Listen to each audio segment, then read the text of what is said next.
নান্দনিক চলচ্চিত্র, মননশীল দর্শক, আলোকিত সমাজ এই স্লোগানকে ধারণ করে পর্দা উঠেছে দেশের সবচেয়ে বড় ও মর্যাদাপূর্ণ ২৪তম ঢাকা আন্তর্জাতিক চলচ্চিত্র উৎসবের। বিকেলে জাতীয় জাদুঘর মিলনায়তনে ৯ দিনব্যাপী এই উৎসবের উদ্বোধন করেন তথ্য উপদেষ্টা।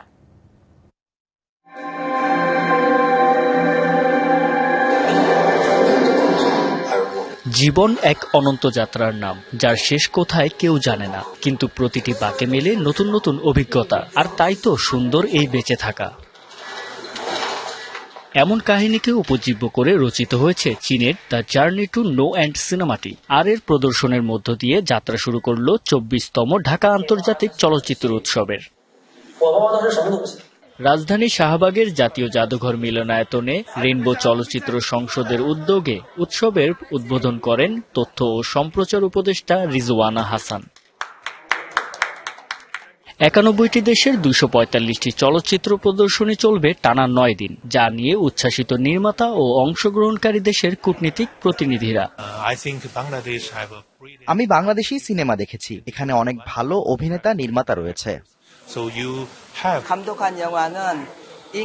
আমি এখানে আমার সিনেমা নিয়ে এসেছি এবং এটি খুব সৌভাগ্যের বিষয়। বাংলাদেশের চলচ্চিত্রের প্রশংসা ছিল বিভিন্ন দেশ থেকে আসা জুরিদের কণ্ঠে। আমি প্রথমবারের মতো এখানে অংশগ্রহণ করছি, এটি বেশ আনন্দের বিষয়।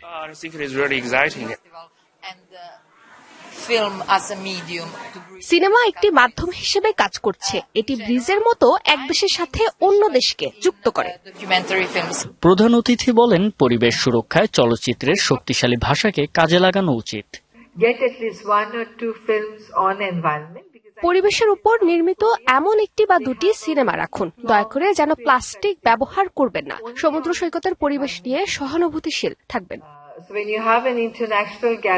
জাতীয় জাদুঘরের মূল মিলনায়তন ও কবি সুফিয়া কামাল, শিল্পকলা একাডেমির জাতীয় চিত্রশালা ও নাট্যশালা, আলিয়াস প্রসেস ও স্ট্যামফোর্ড ইউনিভার্সিটি মিলনায়তনে প্রদর্শন করা হবে উৎসবের সিনেমাগুলো।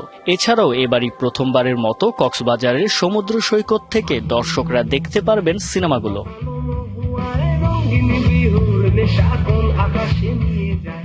জুবাইর হোসেন সজল, ডিবিসি নিউজ, ঢাকা।